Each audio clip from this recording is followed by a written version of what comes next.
Hello guys, good afternoon po. Inutusan po ako ng asawa ko bumili daw ng pinaka-favorite niyang tinapay. Ayan. Ito daw ang gusto niya pabili sa akin. Kaya ito, bumalik ulit ako ng Just Kumol. Ito. Dami nilang tinapay guys na masasarap. Ayan. Pero ito talaga ang nirequest niya sa akin. Ayan, favorite niya yan.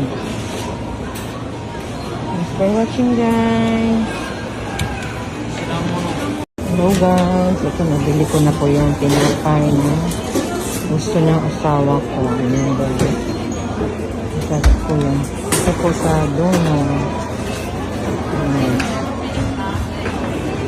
Ito guys.